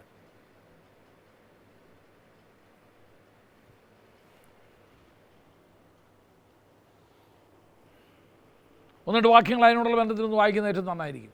1 കൊരിന്ത്യർ 11:1. ഞാൻ ക്രിസ്തുവിൻ്റെ അനുകാരിയായിരിക്കുന്ന പോലെ നിങ്ങൾ എൻ്റെ അനുകാരികളാകണം. ഏതിലൊക്കെ? പൗലോസ് ക്രിസ്തുവിൻ്റെ ഏതെല്ലാം ജീവിത ഗുണങ്ങളാണ് താൻ അനുകരിച്ചത്? താഴ്മ, സൗമ്യത, വിനയം, വിധേയത്വം, കരുതൽ. നോക്കിയേ, നമുക്ക് നമ്മുടെ വിശ്വാസികളോട് അങ്ങനെ പറയാൻ പറ്റുമോ? നിങ്ങളെല്ലാവരും ഞാൻ ജീവിക്കുന്ന പോലെ ജീവിച്ചോളാൻ. പിന്നെ അടി ഏതിലെ വന്നെന്ന് നോക്കിയാൽ മാത്രം മതിയല്ലേ? നിങ്ങളൊന്ന് വിചാരിച്ചേ, നിങ്ങളുടെ അതേ സ്വഭാവമുള്ളവരാണ് നിങ്ങളുടെ സഭയിലെ വിശ്വാസികളെല്ലാം എന്നൊന്നും ചിന്തിച്ച് നോക്കിയേ, ആ സഭ എങ്ങനെ ഉണ്ടാവും? നിങ്ങൾക്ക് തന്നെ നിങ്ങളെ നിയന്ത്രിക്കാൻ പറ്റുന്നില്ല അല്ലേ? പൗലോസ് വളരെ ശക്തമായിട്ട് പറയും, 1 തെസ്സലോനിക്കർ 1:6, ഞങ്ങൾക്കും കർത്താവിനും നിങ്ങളെങ്ങനായി മാറി? അനുകാരികളായി മാറി. ശ്രദ്ധിച്ചേ, യു ആർ ദ ഇമിറ്റേറ്റേഴ്സ് എന്നുള്ള പദം, അതാണ് വലിയ രസം. ഫോളോവർ എന്നുള്ള പദത്തെക്കാൾ ഉപരി അവിടെ ഉപയോഗിച്ചിരിക്കുന്നത് ഇമിറ്റേറ്റർ. നിങ്ങൾ കർത്താവിനും ഞങ്ങളെ നിങ്ങൾ എന്ത് ചെയ്തു? അനുകരിച്ച് ജീവിച്ചു. നോക്കി, ആദ്യ നൂറ്റാണ്ടിൽ ആദിമകാലത്ത് സഭയെ ക്രിസ്ത്യാനികൾ എന്ന് വിളിക്കാൻ തന്നെ കാരണം എന്നാ? ക്രിസ്തുവിനെ അനുകരിച്ചവർ എന്നായിരുന്നു അർത്ഥം. അനുഗമനമല്ല, അനുകരണമായിരുന്നു അത്. ഞാൻ ചോദിക്കട്ടെ, നമ്മുടെ സഭയിൽ എത്ര പേര്, എത്ര വിശ്വാസികൾ നമ്മെ അനുകരിച്ച് ജീവിക്കാൻ ആഗ്രഹിക്കുന്നുണ്ട്? അല്ലെങ്കിൽ നീ ഇൻഫ്ലുവൻസ് ചെയ്യുന്ന, അല്ലെങ്കിൽ നമ്മുടെ പിന്നാലെ ഉണ്ട് എന്ന് അവകാശപ്പെടുന്ന എത്ര പേര് നമ്മളെ അനുകരിക്കും? A leader has some imitators. ഒരു നേതാവിന് അനുയായികൾ മാത്രമല്ല ഉള്ളത്, അവനെ അനുകരിക്കുന്നവരും കൂടെ ഉണ്ടായിരിക്കണം. എബ്രായലേഖനം 13-ാം അധ്യായത്തിൻ്റെ 7-ാം വാക്യം ഒന്ന് വായിച്ചേൻ. ആ ആ ആ അനുകരിപ്പിൻ. അവരെന്താണോ വിശ്വസിച്ചിരുന്നത്, അവരുടെ വിശ്വാസത്തിനനുസരിച്ച് ജീവിതം എന്തായിരുന്നോ, ഇമിറ്റേറ്റ് ദാറ്റ്. നമ്മൾ വേണ്ടാത്തൊക്കെ ഇമിറ്റേറ്റ് ചെയ്യും, പക്ഷെ എന്ത് ചെയ്യത്തില്ല? അവരുടെ വിശ്വാസത്തെയും വിശ്വാസ ജീവിതത്തെയും എന്ത് ചെയ്യത്തില്ല? ഇമിറ്റേറ്റ് ചെയ്യത്തില്ല. അതിനെ അനുകരിക്കാനാണ് പറഞ്ഞേ. ഞാൻ ഡി എൽ മൂഡിയുടെ ജീവിതചരിത്രം പല പ്രാവശ്യം വായിച്ചിട്ടുള്ള. അതിനകത്ത് ഡി എൽ മൂഡിയുടെ ഒരു വലിയ ഗുണം എന്നാന്ന് ചോദിച്ചു കഴിഞ്ഞാൽ, പുള്ളി തൻ്റെ ആവശ്യം ആരോടും പറയില്ല, ഒരു മനുഷ്യരോടും പറയില്ല. എന്നാൽ അദ്ദേഹത്തിൻ്റെ കാലത്ത് തന്നെ ജീവിച്ചിരുന്ന വേറൊരു വിദ്വാനുണ്ട്. അദ്ദേഹം ഒരു ചെറിയ ആവശ്യമുണ്ടെങ്കിൽ ഒരു 1000 പേരോടെങ്കിലും പറയും. ഇങ്ങോട്ടാണെങ്കിൽ ഒരു മനുഷ്യരോടും പറയത്തില്ല, ഒരു മനുഷ്യരോടും പറയത്തില്ല. അപ്പോൾ കഴിഞ്ഞ മാസം ഞാനൊരു തീരുമാനം എടുത്തു. കഴിഞ്ഞ മാസം കേട്ടോ, എന്ന് പറഞ്ഞാൽ സെപ്റ്റംബർ മാസത്തിൽ ഞാൻ ഒരു മനുഷ്യനോടും നമ്മുടെ മിനിസ്ട്രിയുടെ ആവശ്യങ്ങളോ എൻ്റെ വ്യക്തിപരമായ ആവശ്യങ്ങളോ, ഏത് വെള്ളം വേണമെന്നോ ചോറ് വേണമെന്നോ എന്നുള്ള കാര്യമല്ല കേട്ടോ ഞാൻ ഉദ്ദേശിക്കുന്നത്. അതല്ല ഞാൻ ഉദ്ദേശിച്ചത്. സാമ്പത്തികമായ ഒരാവശ്യം ഞാൻ പറയത്തില്ലെന്നൊരു തീരുമാനമെടുത്തു. ഞാനൊരു കാര്യം പറയട്ടെ, കർത്താവ് അത്ഭുതകരമായിട്ട്, അത്ഭുതം എന്ന് പറഞ്ഞാൽ ഒരിക്കലും എനിക്ക് ചിന്തിക്കാൻ പോലും കഴിയാത്ത വിധത്തില്ല കർത്താവ് സാമ്പത്തിക നന്മകൾ കർത്താവ് തുറന്നേ. അപ്പോൾ ഞാൻ ചോദിച്ചു, എടാ ഒരു മാസം ദൈവത്തിന് അങ്ങനെ ചെയ്യാൻ കഴിയുമെങ്കിൽ ഒരു മാസം കൂടെ തമ്പുരാൻ വരില്ലേ? ശരി നോക്കട്ടെ, ഒക്ടോബറിലും കൂടെ അങ്ങനെ ജീവിക്കാൻ പറ്റുമോ നോക്കട്ടെ, ആരോടും പറയാതെ. അങ്ങനെ ഇരിക്കുമ്പോഴാണ് ഇന്നലെ ഒരു മാസിഡോണിയൻ കോൾ പോലെ, മക്കതോന്യ വിളി പോലെ. എന്തോ മക്കതോന്യ വിളി എന്ന് പറഞ്ഞാൽ എന്തോ അർത്ഥം? ഡൽഹി പോകാനുള്ള വിളിയല്ല. എന്തോ മക്കതോന്യ വിളി എന്ന് പറയുന്നത്? പറ, ആരെങ്കിലും പറ. പൗലോസിന് ലഭിച്ചൊരു വിളിയാ. രാത്രി ദർശനത്തിൽ മക്കതോന്യരായ 2 ആളുകൾ പൗലോസിൻ്റെ അടുക്കൽ വന്ന് പറഞ്ഞു, കടന്നു വന്ന് ഞങ്ങളെ എന്ത് ചെയ്യേ, സഹായിക്കേ എന്ന് പൗലോസ് ഒരു ദർശനത്തിൽ കാണുക. പിന്നെ ഉടനെ എന്ത് ചെയ്യുന്നത്? ഇനി അങ്ങോട്ടാ കുടി. ഇന്നലെ രാവിലെ ആയപ്പം നമ്മുടെ ഒരു പാസ്റ്റർ എന്നെ വിളിച്ചേച്ച് പറഞ്ഞു, പാസ്റ്ററെ ഏലപ്പാറയിൽ നിന്ന് ഒരു കൂട്ടം ആളുകൾ എന്നെ വിളിച്ചിരിക്കുക. എന്നെയല്ല, അദ്ദേഹത്തെ വിളിച്ചിരിക്കുക. ജാർഖണ്ഡിൽ നിന്ന് ഞങ്ങൾ കുറേ പേരിവിടെ എസ്റ്റേറ്റിൽ ജോലി ചെയ്യാനായിട്ട് വന്നിട്ടുണ്ട്. ജാർഖണ്ഡ് എന്ന് പറഞ്ഞൊരു സംസ്ഥാനമുണ്ട്. ജാർഖണ്ഡിൽ നിന്ന് കുറേ പേരിവിടെ ഏലപ്പാറ, അവിടെ തോട്ടം മേഖലയാണല്ലോ ഏലപ്പാറ.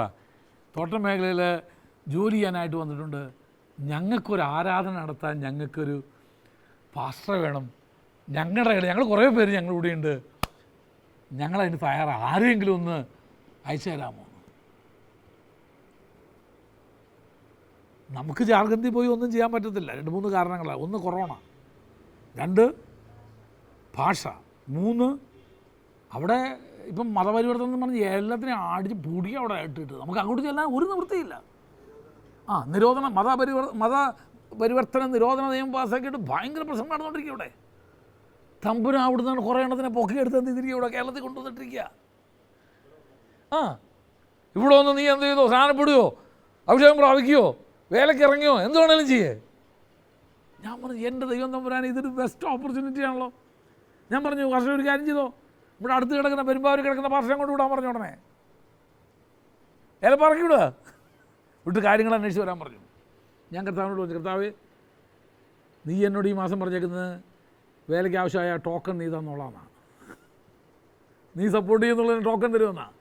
യെസ്, ടോക്കൺ കിട്ടിയാൽ ഞാൻ തീരുമാനമെടുക്കും.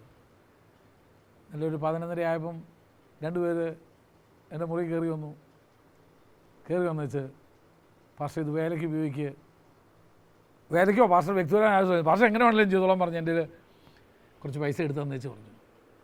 ഞാൻ പറഞ്ഞു ഇത് ജാർഖണ്ഡ് വേലയുടെ ടോക്കണാന്ന് പറഞ്ഞു.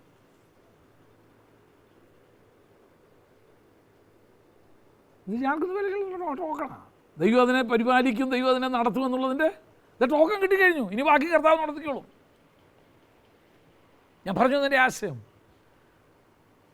അവരുടെ വിശ്വാസം ഓർത്ത് ആ വിശ്വാസത്തെ പിടിക്കുന്നു. ദൈവം ചെയ്യും. അന്ന് വൈകുന്നേരം ആയപ്പോൾ അടുത്തൊരു മെസ്സേജ് വന്ന് കിടക്കുന്നത്, അവർക്കൊന്നും അറിയത്തില്ല. എവിടെയെങ്കിലും ഒരു പുതിയ വേല തുടങ്ങാനായിട്ട് ഈ പൈസ പാസ്റ്റർക്ക് ഉപയോഗിക്കാമെന്ന് പറഞ്ഞിട്ട്.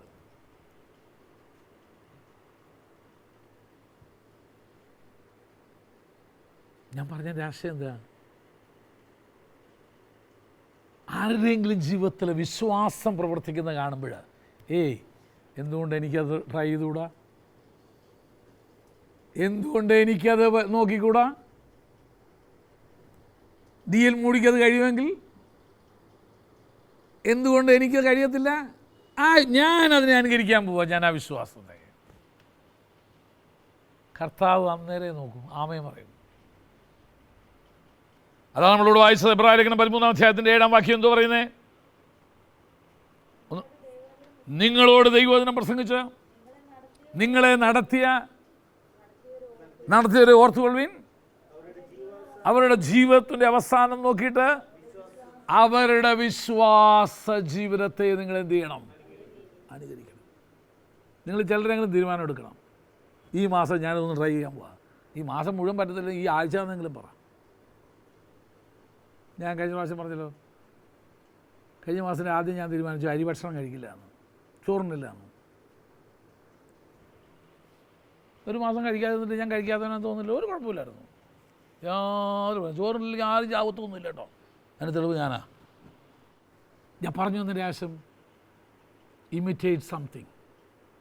നിൻ്റെ നേതൃത്വത്തിൽ നിന്ന് നിനക്ക് അനുകരിക്കാൻ കൊള്ളാവുന്നത് നീ എന്ത് ചെയ്യേ, എടുത്തുക്ക്. ഒരാഴ്ച നോക്ക്, ഒരാഴ്ച പറ്റി കുഴപ്പമൊന്നുമില്ലല്ലോ. 2ാമത്തെ ആഴ്ച, 3ാമത്തെ ആഴ്ച, 4ാമത്തെ ആഴ്ച, ഈ ഒരു മാസം കഴിച്ചിട്ടും കുഴപ്പമൊന്നും, കഴിക്കാതിരുന്നിട്ടും കുഴപ്പമൊന്നുമില്ല. ഓക്കെ, നമുക്ക് അടുത്ത മാസത്തേക്ക് നോക്കാം.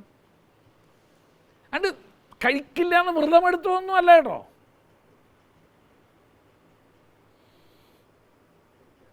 ഫിലിപ്പിയ ലേഖനം 3-ാം അധ്യായത്തിൻ്റെ 17-ാം വാക്യം, 17-18. നിങ്ങൾ എന്നെ അനുകരിപ്പിൻ. പറയാൻ പറ്റുമോ നമുക്ക്? എന്നെ നോക്കണ്ട കേട്ടോ, ഞാൻ ബലഹീനനാ, കുറവുകളുണ്ടാവും. സഹോദരന്മാരെ, നിങ്ങൾ എല്ലാവരും എന്നെ അനുകരിപ്പിൻ. 18-ാം വാക്യം,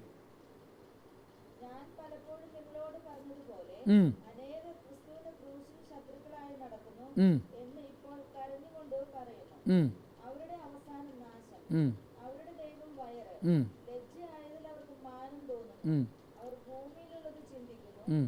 നമ്മുടെ പൗരത്വം ഓക്കെ, 17, 18 ഒന്നിച്ച് വായിച്ച് ഒന്നുകൂടെ വായിച്ച് നോക്കി. അപ്പോൾ സഹോദരന്മാരെ, ആ, നിങ്ങളെല്ലാവരും എന്നെ നിങ്ങളെല്ലാവരും എന്നെ അനുകരിപ്പീൻ. ഞങ്ങൾ നിങ്ങൾക്ക് യെസ്, അതായിരുന്നു എനിക്ക് വേണ്ടത്. ഞങ്ങൾ നിങ്ങൾക്ക് കാണിച്ച ഹു ഈസ് എ ലീഡർ, അനുയായികൾക്ക് മാതൃക കാണിച്ചു കൊടുക്കുന്നവൻ. ആരാ ലീഡർ? അനുയായികൾക്ക് എന്ത് ചെയ്യണം? മാതൃക കാണിച്ചു കൊടുക്കണം, പറയാൻ പറ്റണം. രാവിലെ എഴുന്നേറ്റ് പ്രാർത്ഥിക്കണം, 3 മണിക്ക് എഴുന്നേൽക്കണം. നീ എഴുന്നേൽക്കണം. നീ എന്ത് ചെയ്യും? നിന്നെ 3 മണിക്ക് വിളിക്കുമ്പോൾ എവിടെ ആയിരിക്കും? പരിധിക്ക് പുറത്തായിരിക്കുമല്ലേ.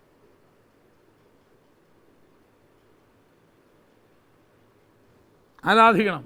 നീ അങ്ങനെ കയ്യും കെട്ടി നിൽക്കത്തേ ഉള്ളൂ ആരാധിക്കാമെന്ന് പറഞ്ഞിട്ട്. ചിലർ ആരാധിപ്പിക്കാൻ മിടുക്കരാ, അവരാരാധിക്കത്തില്ല. എല്ലാവരും കണ്ണടച്ച് ഇയാൾ കണ്ണുകൊണ്ട് നിൽക്കുകയും ചെയ്യും. ഉപ്പിൻ്റെ കണ്ണു പോലെ ഇങ്ങനെ തുറന്നിരിക്കും. നോ, മാതൃക കാണിച്ചു കൊടുക്കുക. എല്ലാത്തിലും കർത്താവിന് വേണ്ടി കൊടുക്കുന്നതിൽ മാതൃക കാണിച്ചു കൊടുക്കണം. എത്ര പേർക്ക് പറയാൻ പറ്റും? ഞാൻ കൊടുക്കുന്ന പോലെ നിങ്ങൾ കൊടുക്കാൻ പറഞ്ഞാൽ സഭയെ ദോത്രക്കാഴ്ച ഒന്നും വീട്ടിലായിരിക്കും. കാരണം നീ ഇട്ടിട്ട് വേണ്ടേ? പറയണം, തീരുമാനം എടുക്കണം. ഞാൻ എൻ്റെ വിശ്വാസിക്ക് എല്ലാറ്റിലും മാതൃകയായിരിക്കും. ഞാൻ എൻ്റെ ഫോളോവേഴ്സിന് ഞാൻ മാതൃകയായിരിക്കും. വചനം വായിക്കുന്നതിൽ, പഠിക്കുന്നതിൽ, പ്രസംഗിക്കുന്നതിൽ, പ്രാർത്ഥിക്കുന്നതിൽ, കൊടുക്കുന്നതിൽ, വസ്ത്രധാരണത്തിൽ, സംസാരത്തിൽ, അങ്ങ് പിടിച്ചോ എല്ലാം കൂടെ ഞാൻ മാതൃകയായിരിക്കും.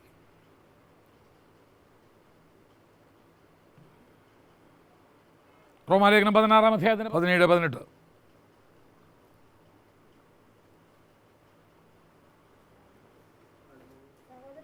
ആ, നിങ്ങൾ പഠിച്ച ഉപദേശത്തിന് വിരോധമായി ആ ആ വായിച്ചോ. അവരോട് അകന്നു മാറ്. ആ, ഞങ്ങളുടെ വയറിനെ അല്ലേ, തങ്ങളുടെ വയറിനെ അല്ലേ. ആ ആ ആ വല്ലാണ്ടൊക്കെ പോക്കാൻ വരുന്നെങ്കിൽ സൂക്ഷിച്ചോണം. ഭയങ്കര സോപ്പിടുന്നെങ്കിലേ ആ ആ ആ വായിച്ചോ. ആ ആ ആ നോക്ക്. അപ്പോൾ പൗലോസ് പറയുന്നത് ഞങ്ങൾ നിങ്ങളെ പഠിപ്പിച്ച ഉപദേശത്തിനനുസരിച്ച് വേണം നിങ്ങൾ എന്ത് ചെയ്യാനായിട്ട്? ജീവിക്കാനായിട്ട്. അപ്പോൾ ജനത്തെ എന്ത് ചെയ്യണം? നമ്മൾ ഉപദേശം പഠിപ്പിക്കണം. എന്ന് ഈ കയ്യടിയും സൗഖ്യവും മാത്രമായിരിക്കരുത്. എങ്ങനെ ജീവിക്കേണ്ടതെന്ന് എന്ത് ചെയ്യണം? പഠിപ്പിക്കണം. തിമോഥെയോസിൻ്റെ ലേഖനത്തിൽ പറയുമ്പം സഹോദരിമാരോട്, അമ്മച്ചിമാരോട് പ്രത്യേകം പറഞ്ഞേക്കുന്നൊരു ചുമതലയുണ്ട്. എന്തുവാ? ചെറിയ എന്ന് പറഞ്ഞാൽ യൗവനക്കാരത്തികളെ ഭർത്തൃപ്രിയരായിട്ട് ഭർത്താവിൻ്റെ വീട്ടിൽ എങ്ങനെ ജീവിക്കണ്ടേ, എങ്ങനെ പെരുമാറണ്ടേ എന്നൊക്കെ എന്ത് ചെയ്യണം? പഠിപ്പിക്കണം. ഇന്ന് പ്രാർത്ഥിക്കാനും വചനത്തിനും മാത്രം പഠിപ്പിച്ചാൽ പോരാ, ജീവിക്കേണ്ട എങ്ങനെയാണെന്നും കൂടെ എന്ത് ചെയ്യണം? പഠിപ്പിച്ചു വിടണം. ഒരു ഭർത്താവിൻ്റെ വീട്ടിൽ ചെന്നാൽ എങ്ങനെ അവിടെ പെരുമാറണ്ടേ, എങ്ങനെ ജീവിക്കണ്ടേ, വൃത്തിയായിട്ട് എങ്ങനെ നടക്കണ്ടേ, ഇതൊക്കെ പഠിപ്പിച്ചു കൊടുക്കണമെന്നാണ് പറയുന്നത്. അടുത്തത് 1 തിമോഥെയോസ് 4:11.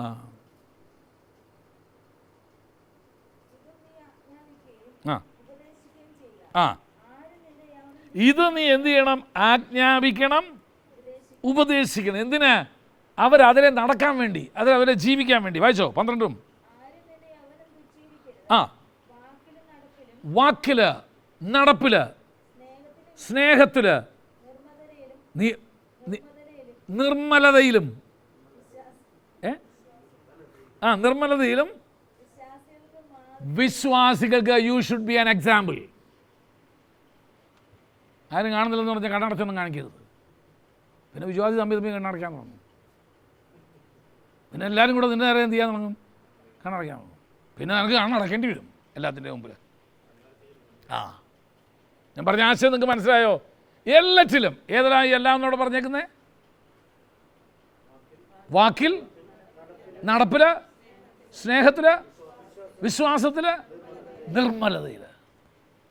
നീ നിന്നെ തന്നെ വിശ്വാസിക്ക് എന്ത് ചെയ്യണം? കാരണം there is somebody is following you. ആരോ നിന്നെ എന്ത് ചെയ്യുന്നുണ്ട്? അനുഗമിക്കുന്നുണ്ട്. നീ ലീഡറാണ്. അടുത്തത് ഫസ്റ്റ് മസ് 4:11 വായിച്ചേ. 4:11 12 വായിച്ചില്ലേ? 13 വായിച്ചില്ലേ? ഇല്ല, 13 കൂടെ വായിക്കേ. ഞാൻ വരുവോളം നീ വായന, വായന, പ്രബോധനം, ഉപദേശം എന്നിവ നീ ശ്രദ്ധിച്ചിരിക്കുക. അതിന് നീ മാതൃകയായിരിക്കണം. പുസ്തകം വായിക്കണം, ദൈവവചനം വായിക്കണം, പ്രബോധിപ്പിക്കാൻ പഠിക്കണം. 4:14 വായിച്ചോ. ആ, ഉപേക്ഷയായിട്ട് കൃപാവരങ്ങളെ ഉപേക്ഷയായിട്ട് വിചാരിക്കരുത് കേട്ടോ. അവൻ അത് പറഞ്ഞു. അവൾ ചിരിച്ചു ഞാൻ പ്രവചിച്ചപ്പം. ഞാൻ പ്രാർത്ഥിച്ചപ്പോൾ അവൻ എന്ത് ചെയ്തു? കണ്ണിറുക്കി. അതുകൊണ്ട് ഇനി ഞാൻ എന്ത് ചെയ്യുന്നില്ല? പ്രാർത്ഥിക്കുന്നില്ല. തെറ്റുപറ്റി. ഇനി ഞാൻ പ്രാർത്ഥിക്കുന്നു. കുഞ്ഞൻ, നിനക്ക് തന്ന കൃപാവരം നീ എന്ത് ചെയ്യരുത്? ഉപേക്ഷയായിട്ട് വിചാരിക്കരുത്. കാരണം എത്രയോ പേരത് ആഗ്രഹിക്കുന്നതാണ്, നിന്നിലുള്ള കൃപാവരം ഉണ്ടായിരുന്നെങ്കിലെന്ന്. അടുത്തത് 15. നിന്നെ തന്നെ ഉപദേശത്തെയും നീ എന്ത് ചെയ്യണം? ഇല്ല, പ്ലാറ്റ്ഫോമിൽ നിൽക്കുമ്പോൾ വലിയ വീരവാദി അടിച്ച് അങ്ങോട്ട് ഇറക്കുമ്പം അതിനെ ഉണ്ട്. ഇവിടെ ചെയ്തവർ പലരുണ്ട്. ടി വിയൊക്കെ ഇറങ്ങിയ കാലത്ത് ടി വിക്കെതിരെ ഇവിടെ നിന്ന് പ്രസംഗിച്ച എത്ര എണ്ണ. ഇപ്പം എല്ലാ മുറിയിലും ടി വി അവരുടെ. പാൻറ്റ് വന്നപ്പോൾ പാൻസ് ഇട്ടവർക്കെതിരെ പ്രസംഗിച്ചു. ചുരിദാർ വന്നപ്പം ചുരിദാറിനെതിരെ പുരുഷന്മാരുടെ വസ്ത്രം സ്ത്രീകരിക്കരുത്. കൊച്ചമ്മയ്ക്ക് അതിൽ നിന്ന് ഇറങ്ങാൻ നേരമല്ലേ ഇപ്പം. എൻ്റെ കുഞ്ഞെ, അത്രയും പറഞ്ഞങ്ങ് വിടുക. ഞാൻ വലിയ വീമ്പൊന്നും നടക്കാൻ നിൽക്കണ്ട. നീ പ്രസംഗിച്ചെങ്കിൽ അവസാനം വരെ അത് പാലിച്ചോണം. അത് നിർബന്ധമാണ്. അതിന് ഞാൻ മാനിക്കുന്ന ചില ദൈവദാസന്മാരുണ്ട്. ഫാൻസൊക്കെ ഇറങ്ങിയ കാലത്ത് അവർ അതിനെതിരെ പ്രസംഗിച്ചതാണ്. അമേരിക്കയിൽ പോയിട്ട് മുണ്ടെടുത്ത് കാണുന്ന ദൈവദാസന്മാരെ എനിക്കറിയാം. കാരണം അവർ അതിനെതിരായിട്ട് പ്രസംഗിച്ചതാ. നിന്നെ തന്നെയും ഉപദേശത്തെയും നീ എന്ത് ചെയ്യുക? സൂക്ഷിക്കുക. അടുത്തത് അതിൽ നീ ഉറച്ച്, നീ എന്ത് പ്രസംഗിച്ചോ അതിനകത്ത് നീ ഉറച്ച് നിൽക്കണം. അതുകൊണ്ട് മണ്ടത്തരം പ്രസംഗിച്ചിട്ടോ അല്ലെങ്കിൽ ഉറച്ച് നിൽക്കാനല്ല പറഞ്ഞേ. അങ്ങനെ ചെയ്താൽ നീ നിന്നെയും നിൻ്റെ പ്രസംഗം കേൾക്കുന്നവരെ നീ എന്ത് ചെയ്യും? രക്ഷിക്കും. അടുത്തത് തീത്തോസ് 2:6.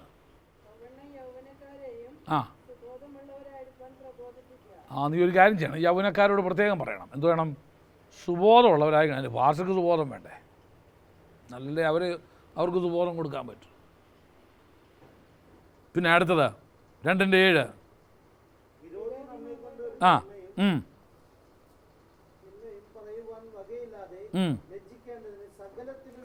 സകലത്തിലും നിന്നെ തന്നെ എന്ത് ചെയ്യുക? സൽപ്രവൃത്തികൾക്ക് നിന്നെ തന്നെ മാതൃകയാക്കി നീ കാണിക്കണം. എന്തോത്തിന്? നമ്മൾ പ്രസംഗത്തിന് ഭയങ്കര മാതൃകയാണ്. പ്രാർത്ഥിക്കാമെന്ന് പറഞ്ഞാൽ നമ്മുടെ പ്രാർത്ഥന തന്നെ നമ്മൾ എന്ത് ചെയ്താൽ ഒരു പ്രസംഗമാക്കി കളയും. ചിലർ പ്രാർത്ഥനയെ പ്രസംഗമാക്കും, പ്രസംഗത്തെ പ്രാർത്ഥനയാക്കുന്നവരുമുണ്ട്. നീ മാതൃകയാക്കുന്ന സൽപ്രവൃത്തി. എന്നാ ഒരു നല്ല കാര്യം ചെയ്തേ? എന്തെല്ലാം നല്ല കാര്യം ചെയ്യാൻ ഇവിടെ അവസരം കിട്ടുന്നുണ്ട് അല്ലേ? നീ ചെയ്യുന്ന ഏക നല്ല കാര്യം എന്തുവാ? ഭാര്യയ്ക്ക് കുളിക്കാൻ വെള്ളം ചൂടാക്കി കൊടുക്കുന്നതാണ് ഏറ്റവും നല്ല കാര്യം ചെയ്യുന്നത്. അല്ല, എത്രയോ നല്ല കാര്യങ്ങൾക്ക് നമ്മുടെ മുമ്പിൽ, നമ്മുടെ ഇടയിൽ ഇഷ്ടംപോലെ സാധ്യതയില്ലേ? അതൊക്കെ സാറിന് വിധിച്ചേക്കുക. ഏതാ നല്ല കാര്യമൊക്കെ സാറ് ചെയ്തോട്ട്, ബാക്കിയൊക്കെ ഞങ്ങൾ ചെയ്തോളാം. അതിൻ്റെ ഫലമൊക്കെ ഞങ്ങൾ എന്ത് ചെയ്തോളാം? പറ്റിക്കോളാം.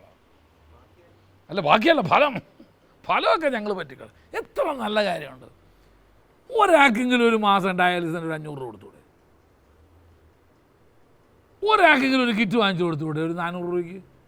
എത്രയോ നല്ല കാര്യം ചെയ്യാൻ നമുക്കിവിടെ അവസരമുണ്ട്. നമുക്ക് തന്നെ തികയുന്നില്ലല്ലോ അല്ലേ പാസ്റ്റർ? തികയില്ലല്ലോ. നല്ല കാര്യങ്ങൾ ചെയ്യേ. അടുത്തത് ഉപദേശത്തിൽ നിർമ്മലതയും ഗൗരവമുള്ളവനായിരിക്കുക. അതുകൊണ്ട് ദേഷ്യപ്പെട്ട് പ്രസംഗിക്കാനല്ല, ഗൗരവമുള്ളതായിരിക്കുക എന്ന് പറഞ്ഞാൽ. പിന്നെ 2:8 വായിച്ചോ. 2:8 വായിച്ചോ. പഥ്യവചനം വേണം പ്രസംഗിക്കാൻ. പഥ്യവചനത്തെ പ്രസംഗിക്കാം. 1 പത്രോസ് 5:2 വായിച്ചോ.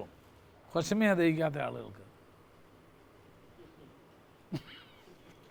ആണ് ഭാഷയെ വിളി ഇങ്ങനെ പാവ കാരണം കൊച്ചമ്മയ്ക്ക് അറിയാമേ പാസ്റ്റർ ഏത് ടൈപ്പാന്ന്.